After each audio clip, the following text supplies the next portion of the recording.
will help you choose the perfect carpet at the new look Des Kelly Interiors. Mainly dry overnight, but some mist and patchy drizzle in places, with overnight lows of between 10 and 15 degrees. Now you're up to date on News Talk. Off the ball. Thanks to Screwfix.ie, championing the trade with a dedicated call centre. This is News Talk. Welcome along, Off the Ball friends. We are underway in Moscow. 3 minutes gone. Croatia 0, England 0 is the very latest. We're all about this match this evening. In the midst of the updates and the analysis, we'll talk to Stephen Kenny. Dundalk back in European action tomorrow night in Tallinn. We have Cliona Foley talking about what we all hope is going to be a golden generation of Irish middle distance runners. Kevin Ioli talks UFC. Text number is 53106. We're on Twitter at Off the Ball. Richie here in the studio. Hello, sir. Well, Joe. And Stuey Byrne back with Joe. us after a little sojourn. Hello, Stewie. Hello. You're going to watch this game with us. 4 minutes gone. England have a free kick, centre of the goal, 25 yards out, I would say, and it's Ashley Young and Kieran Trippier standing over this. Stewie, before someone scores and makes your prediction easier, who do you think is going to win this game? I think is going to win it. I can't get away from England only because I just think everything is pointing towards them. I think they're slightly fresher. There's been nothing but positive stories coming out of England, not just on the pitch but off the pitch, and you know, it just seems to be all pointing in that direction. When you look at the fact that Croatia have gone to penalties in the last two previous games, I just think the age of the team, we may see the energy levels of England just come through towards the end of the game.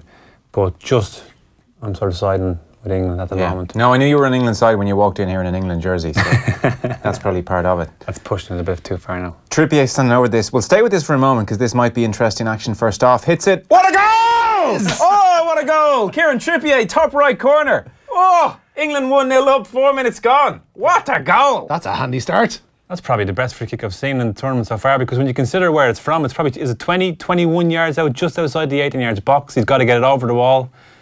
He's absolutely buried in the top corner. Came from a Dele Alli break. It was quite a slow start to the game. Having a look at it again. Smack bang centre, got it wrong, 25 yards out. And he even puts it over the highest part of the wall as well, because they do jump. Does the wall jump? Yeah, they do jump. And it's a tall wall as well. It's not right in the corner, but the keeper started off on the other side and was letting the wall do its job. He's gotten that over Lovren and Mandzukic, and it's gone in past Subasic and into the corner of the net, and England are leading by a goal to 0. It's one of those where the keeper's saying, I'm going to trust the wall to do its job and I'm going to stand on the other side of the goal. I think he should have stood in the middle of the goal.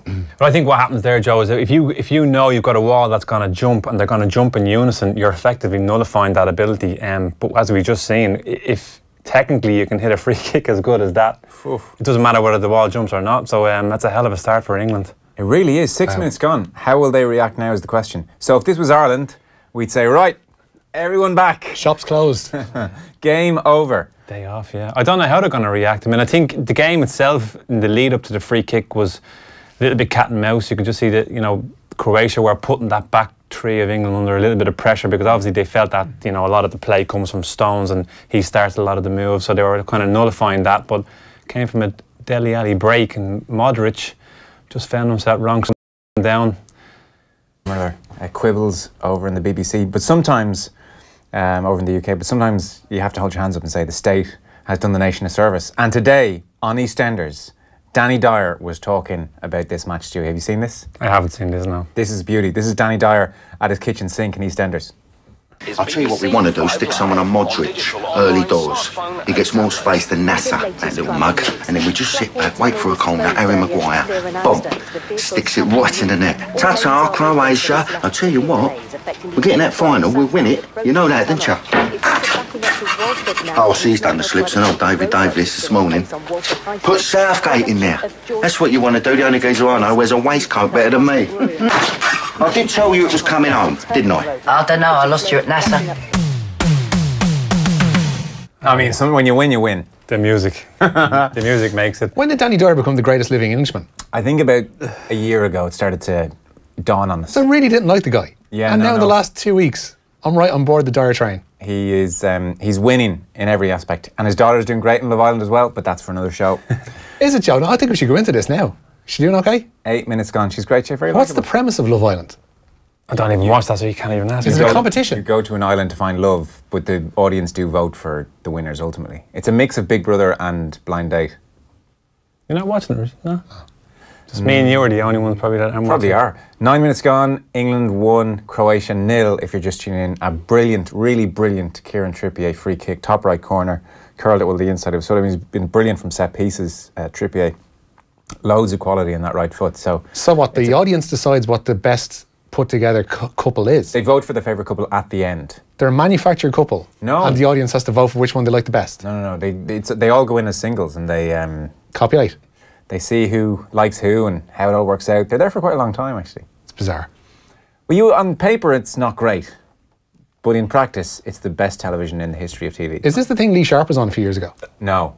What was that? Oh. That was Celebrity something. That Sorry. might have been actually an earlier version. That was an earlier version of Love Yeah. Island, yeah, but it ran out of steam. I'm just thinking very quickly, can you imagine if... No, Stuey, we're talking Love Island here. If Ireland were in the same situation, okay, and, we did a piece like that with somebody from the inner city and giving it, the real Dublin accent and all that, would it go down as well? Sometimes when you listen to Danny Dyer, he's got that Cockney accent, doesn't he? He sort of seems to get away with it, but I think we'd be cringing if someone from Ireland was to do it, no? I think if Mondo from Fair City was to come out with a piece like that, we'd be all on board. The news round from is brought to you this evening with Screwfix.ie. Nidge doing it would be great. News round this evening brought to you this evening thanks to Screwfix.ie, championing the trade with a choice of over 20,000 quality products. And we're starting your news round, so beyond England 1, Croatia 0, 9 minutes gone, there was huge news in Wimbledon today. Yeah, seismic. Roger Federer beaten in the quarter-finals. The top seed, 8-time and defending champion, beaten in 5 sets by the 8th seed Kevin Anderson. The South African beat Federer 13-11 in the marathon deciding set on number 1 court, having recovered from 2 sets and match point down in the third. Anderson will face either John Isner or the 9th seed Milos Raonic in Friday's semi-finals. More of them and on, but Federer says he never really felt comfortable today. I wasn't feeling particularly well off the baseline. I couldn't really get the rallies going the way I wanted to, especially 1-2 punch wasn't working at all today. I don't know if it's had something to do with the breeze or just, a bad day from my side, except the first set. After that, I never really felt exactly 100%, and that has nothing to do with my opponent. It was just one of those days where you hope to get by somehow, and I almost could have or should have. So no, I wasn't surprised that once I couldn't get the 1-2 punch going, that once I was in the rally, it's hard to get him moving, because like you said, he hits hard and strong. I've been there before and I know what kind of energy I need to bring to the fifth, and I was able to bring that. So I didn't feel mental fatigue, to be quite honest. Now I feel horribly fatigued and just awful. So it's just terrible, but it's how it goes, You watched this, Richie? Yeah, plenty of mistakes from Federer today. I mean, when he's saying he'd never really got his rhythm going off the baseline, I don't think he's lying. He's not usually a man to kind of find excuses where there are none. But today he seemed to, once it got into that third set, the errors started increasing, and they were very un-Federer-like errors. There was a lot of drop shots into the net. There was a lot of missed forehands, a lot of easy shots that you figured that he put away, a lot of winners that were there for him to put away. And for whatever reason, it never really got going beyond the third set for him. To hang in there against Anderson as well, it was a remarkable achievement. I mean, that final set went on and on and on. It was a real test of mental fortitude. For Anderson to come through it will be huge for him. It's his second Grand Slam final. He follows up on last year's US Open final. And yeah, the world is his oyster from this point on. I should say Raonic and Isner is going to be his potential opponent in the semi-final. Isner trails by, it's 1 set apiece now. They've actually just gone and traded tie-break sets in the opening 2 sets on number 1 court, have Raonic and John Isner. Set piece for England. Harry Maguire attacked it, just went over the bar, Stewie. He really got behind it. Obviously, big talk in the lead up to this game was going to be set pieces. Obviously, England have been very, very good in that area in the lead up to this game, and a good delivery from Ashley Young. Maguire getting his head on and just heading it over. But when you look at Maguire and Stones and Kane line up like that, you really do see the physical and the height, don't you? And it's going to be a difficult night for those Croat defenders to be able to deal with those three. Slightly striking moment on the TV watch we were all watching before we came in here, and Gabriel Clark simply said to Harry Maguire, "What does Jesse Lingard call you again?" And Maguire just says, "Slabhead." A lot of talk about the size of Harry Maguire's head this tournament. I can empathise. It's done fine, just fine so far. Why is it all things England, says John in Athlone? The vast majority of this island, John obviously knows what the vast majority of people think, are supporting Croatia. Why do you insist on pushing your team down your listeners' throats? Your team, Joe, your team. I'm not pushing anyone down anyone's throat, Yeah, John. Schleveen, West Brit. Relax. And also, we're talking about England because they're in a World Cup semi-final and they just scored there, so it's kind of hard to avoid them. We mostly talked France-Belgium last night. Lads, I'm far from a soccer expert, but I am enjoying the games. Can you explain why two players don't stand on the goal line each side of the goalie for corners anymore? Few soft goals could have been stopped in the tournament so far, in my opinion. Well, for someone who's not watching much football or not a soccer expert, your opinion is a very commonplace one. Lots of people wonder why we don't have men in the post. Stewie, I'd say you grew up in a men in the post kind of era. Yeah, you would have. Yeah, I think it seems to be a preference for, with a coach. In England, another corner you can see them lined up, but sometimes the goalkeeper doesn't like to have them there, and the other reason can be. Oh, Maguire again. I just need someone to get a little tap on that, don't they? Just it was well wide in the end. It was well wide in the end. So they really just do stand in a straight line on the penalty spot and then split. I think some coaches would prefer not to have men on the post because obviously in the second phase, if you're getting out quick enough, you're kind of catching people offside. Is that kind of a preference? So it really is just down to the goalkeeper. I really wouldn't worry about the offside trap on second phase from a corner. Get two lads on the post. Fair enough, a free kick. You don't want 5 of their players standing on the line with your goalkeeper. So I understand the dilemma with a free kick. Like with Trippier's one, if you put a defender on the far post, maybe he's there to stop it, but then maybe you have 6 England players standing right in the toes of the goalkeeper. So that can be a tricky one. But for a corner, I think it's a no-brainer to have men in the posts. Yeah, I don't understand it either. I have to say, I think, in terms of just setting yourself up defensively, it's the way to go, but some coaches just don't like it. Yeah. Can't argue with it, Joe. Well, I can, Stewie. I just did. Okay. 15 minutes gone, Croatia 0, England 1, and it's been all England so far. No chances whatsoever for Croatia. It's been a brilliant start, hasn't it? Yeah, I think once the goal has come, the game has opened up. The one thing that's become very noticeable is that Sterling seems to be very, very isolated up there with Vida, and a couple of times England looked to break with the long ball, and just for a fraction of a poor ball, he would be in. But I think Croatia did have probably a 2 or 3 minute spell. You mean isolated in a good way, like a one-on-one? I think it's in a good way for England. I think it's dangerous from Croatia to kind of keep him, to leave him isolated alone like that, especially when you consider the pace that he has. Yeah. Should they be testing Stewie for Salco on the right-hand side? They were just seeing him concede a foul to Harry Kane, considering he was such a doubt for coming into during the week. I didn't think he was going to play. I mean, I even up as far as earlier on, I had heard he wasn't playing. What's wrong with him? I think remember he came off injured in the last game. There was an issue with where he went down, and remember he was to and from with Lovren for quite a period of time. Just an extra time. Was just an extra time or before extra time? 95th minute. And they were wondering whether to take him off now because the keeper had an issue with his hamstring as well. But I think it might just been an issue with his knee, was it? Not too sure, but certainly I'd say probably a few injections. He's probably right as round to playing this one. But that's an area of the pitch I would certainly test him on. And see exactly how fit he is. Yeah, okay. England on the ball in the Croatian half. 17 minutes gone, 1-0 up courtesy of that Trippier free kick. More Wimbledon, Rich? He has a knee injury, by the way, for Salco. On centre court, and Rafa Nadal, the second seed, currently trails Juan Martín Del Potro by 2-1 in their quarter-final. Nadal won the first 7-5. Del Potro hit back with a tie-break victory in the second. Del Potro, then the fifth seed, then won the third 6-4, but Nadal has just broken in this fourth set and leads by 3-2. Novak Djokovic awaits the winner of that one in the semi-finals. The Serb, the 12th seed, was the first man through to the last four today with a 4-set victory over Kei Nishikori. Dublin will have an evening throw-in Oma in their second match of the Super 8s. They'll have a 7 p.m. start on Saturday week with Roscommon and Donegal starting at 5 the same evening. Kildare will welcome Galway to St Conleth's Park on Sunday week with a 2 p.m. start, while Clonus hosts the meeting of Monaghan and Kerry. That one will throw in at 4 that day. The third round of games, that will see Kerry face Kildare in Killarney from 6 on Saturday, August 4th. At the same time, Galway and Monaghan will throw in at Pearse Stadium. The next day in Ballybuffet sees Donegal host Tyrone, and Dublin will face Roscommon at their nominated home venue of Croke Park. Both of those games will throw in at 3:30. Meanwhile, GA President John Horan has defended the scheduling of Sunday's Super 8 meeting of Kerry and Galway.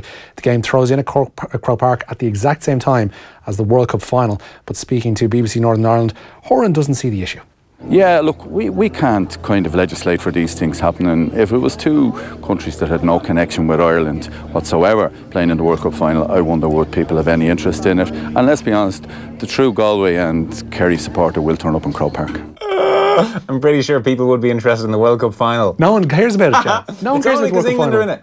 Oh dear. I mean, I have some sympathy with them, because what do you do? Time-wise, 4 o'clock for a World Cup final is unusual, and it's a tricky time of the day when you have to get a double header out. But I mean, to suggest it's only because maybe the England are in it or France are in it that people are interested in the World Cup final. 2 o'clock. It's a double header. Yeah, but you got the first game. What time is the first game on it? First one's at 2, and they're starting Kerry Galway at 4. They've got TV masters to satisfy here as well. Like, you can't really have the first one thrown in at midday. You've got people to get home. You can't have the first one thrown in at midday because it's too early, and you can't have the other one thrown in too late because you've got people to get home then to Kerry and Galway as well. It is tricky. But Galway's 2 hours away. I know, yeah, but still, you live in Ireland. They're playing Kerry. Plenty of money in Kerry, they can stay over. Wow. It's a Sunday. But still, it's a Saturday. I think it's Sunday? It's Sunday. Yeah. I just think from the point of view, if they just held their hands up and said, listen, it's not ideal, but we are where we are. Yeah. It's the fact that, no, listen, nobody cares about the World Cup final. Why would they? Well, you didn't quite say that. Give them, but not far off it now, I'll give you. So 1-0 England, 18 minutes gone. By the way, the English team is pretty much as it's been all tournament. Third time in a row they've gone with Pickford in goal. Walker, Stones, Maguire, that back three. Trippier and Young as the wing backs. Then it's Lingard and Henderson and Dele Alli and Kane and Sterling. So basically the team they've gone with all tournament bar that Belgium game. Where are we going next? Connacht. They've signed experienced back row Colby Fainga. The 27-year-old joins from Super Rugby side Melbourne Rebels. Fainga is no stranger to new Connacht head coach Andy Friend, for it was Friend who gave the versatile back row his debut at Brumbies back in 2010. Since that start, Fainga has made 100 Super Rugby appearances. Interesting times at Chelsea. They appear to be on the verge of appointing a new head coach before they've sacked Antonio Conte. Napoli president Aurelio De Laurentiis claims that Maurizio Sarri is close to signing off on terms to become the new boss at Stamford Bridge. Conte is still Chelsea manager and has been taking pre-season training this week. De Laurentiis, though, also says that Italian international midfielder Jorginho will likely join Sarri at Chelsea this summer for a fee north of €50 million.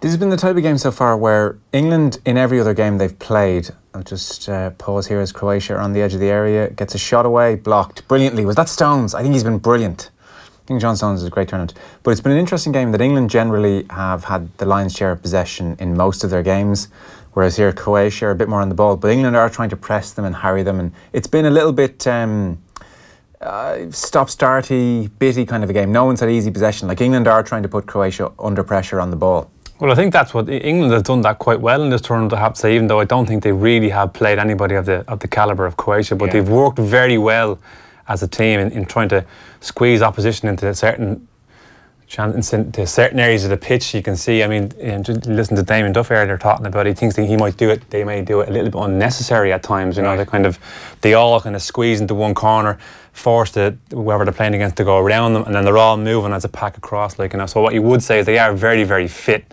But I think, you know, in this scenario, they're just reacting to the fact that they've gone 1-0 up so early. I don't think they want to get caught into that sort of frame of mind where they just sit back and invite a team with Croatia's ability onto them. Kieran and Ranelagh texting in, as another non-football expert, I've also been enjoying the games, except for the fact the clock isn't stopped for breaks and play. Why is football resisting this change? Oh, because honestly, the thing would just go on forever. I mean, it would just go on forever. Rugby matches go on forever. They do. At 80 minutes. Like, there's no such thing as a 40-minute half in rugby. You can add another 20 minutes onto it. Like, you're getting into mid-90 minutes for rugby matches. The stops and play just takes so long. I mean, in football, we'd be here for 110 minutes. So I think that's the main reason, to be honest. Although it does open up time wasting. Oh, Croatia give the ball away stupidly in their own area. Kane must be offside. He has to be. It's a big mistake. Okay.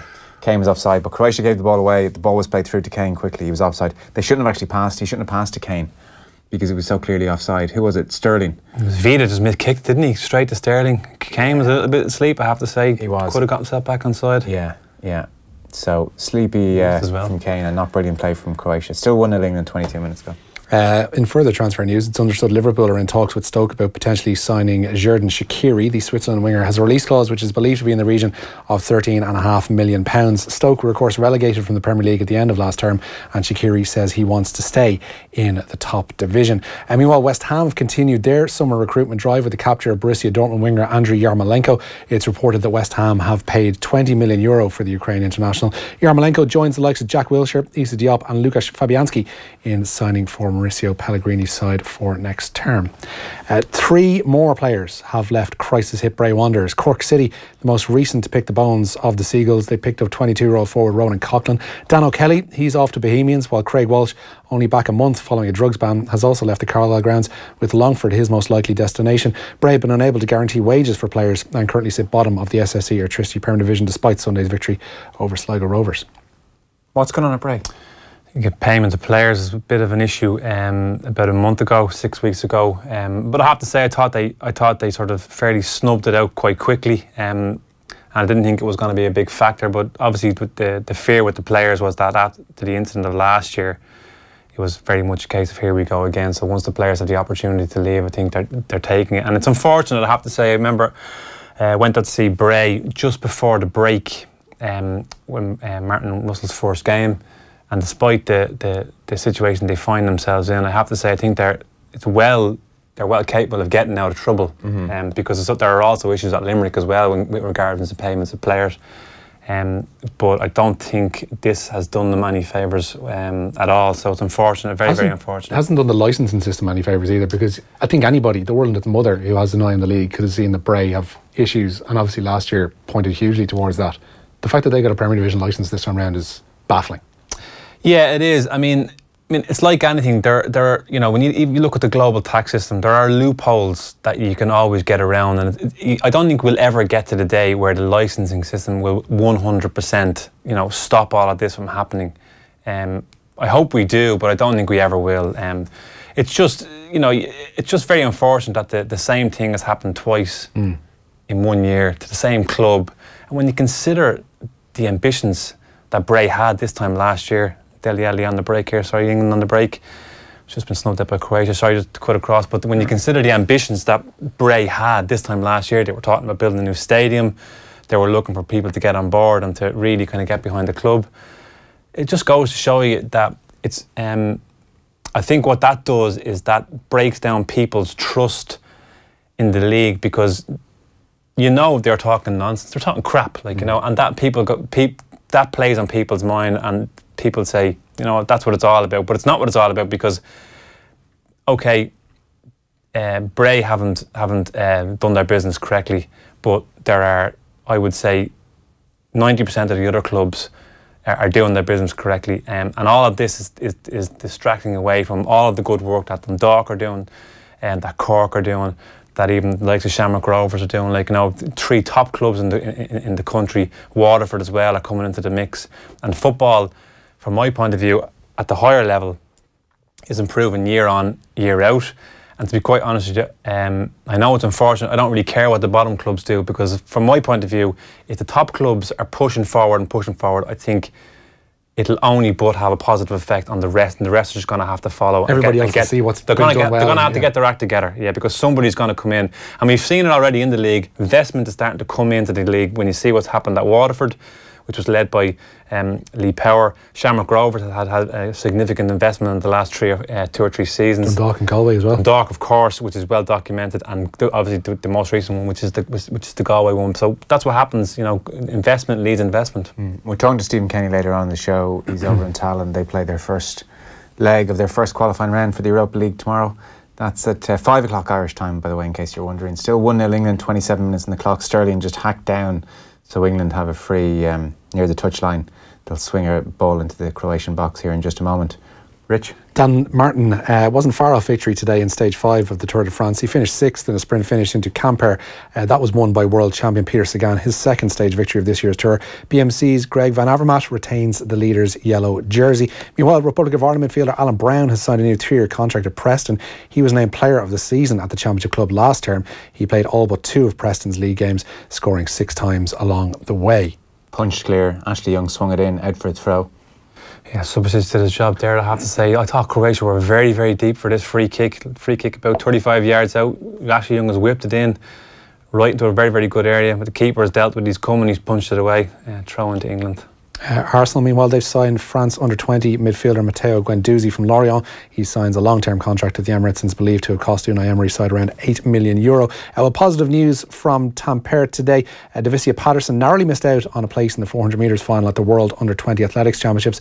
The Belfast athlete finished 3rd in her semi-final, but missed out on a final berth by just under a quarter of a second. However, both Gina Akpe-Moses and Ciara Neville moved through to the semi-finals of the women's 100 metres, with both sprinters placing 2nd in their heats. Jo Keane, though, missed out on a place in the women's 800 metres final, but she did run a personal best time of 2 minutes 6.91 seconds in her semi. Okay, that's all we have time for in the news round this evening. I should give you an opportunity to enter the competition this evening. All this week we have teamed up with Domino's, the official food of everything, to give you the chance to win €2,000 cash Each day this week we'll be picking a daily winner to go into the final draw on Sunday. Each of our finalists, so if you win tonight, wins one of Domino's brand new Meatfielder pizzas. To be in the chance of winning, just identify tonight's World Cup mystery voice who always regrets not being able to convince Paul Daniels to do magic tricks at his 10th birthday party. He was so good around that time, and I just wanted him to be part of it. Yeah. That's a good one. He was so good around that time, and I just wanted him to be part of it. It's your interjection that makes it, to be honest with you. I know, I was like, oh yeah, totally. I couldn't agree more. Paul Daniels is an absolute legend. You're so right. God rest his soul. Text your name and answer 53106 for 30 cents. We'll announce the winner later on in the show. All thanks to Domino's, the official food of everything, and their new Meatfielder pizza. So Stewie's going to stick around until 9 o'clock watching Croatia against England. Still 1-0 courtesy of Trippier's goal. 28 minutes gone. Next up, though, as well, Cliona Foley will talk to us about what we hope might be a golden generation of middle-distance Irish runners. Off the Ball on Newstalk. Thanks to Screwfix.ie, championing the trade with a choice of over 20,000 quality trade products. Moncrief. They all seem to shave their chest hair. And well, apparently that's what you're supposed to do, to look at. Ivan Yates has told me that for years. That's his big. That's always his big fashion tip. I never noticed that. You wouldn't see a hair on any of Ivan Yates' nipples. Not a chance. Careful now. Yeah. As it happens, I have more hair up my nose and in my ears and on my back than I do on my head. So I've always said I didn't go bald. The hair went into my head. I was looking for a different escape route now. Yes. That's all that really happened.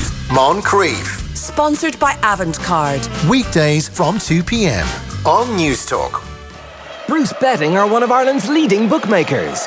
Download the iOS app today to see why Bruce Betting are giving you more for World Cup 2018. Bruce Betting, your World Cup bookmaker. In store, online, and now on your phone. Please gamble responsibly. See dunlewy.net. So, there you are on appliancesdelivered.ie. Delighted with yourself because you found a bargain on a new oven when you think, hang on, how am I going to install it? I don't know any electricians. No? Well, we do. At appliancesdelivered.ie, we're now offering installation on all cooking appliances by fully qualified electricians. So now you can have your new appliance delivered and installed at the same time. Plus, we'll take away your old appliance for free. Sure, if we could cook the food for you, we'd probably do that as well. Selected areas, T's and C's apply. Appliancesdelivered.ie. Why pay more? Hi, I'm Brendan Cablan, CEO of GDPRcourse.com. GDPR became law on Friday, May 25th. Are you worried that your business, volunteer organisation or club is at risk of being fined? We now run daily accredited GDPR practical implementation courses at our nationwide training facilities. This course gives members of your organisation tasked with GDPR the practical tools to implement and maintain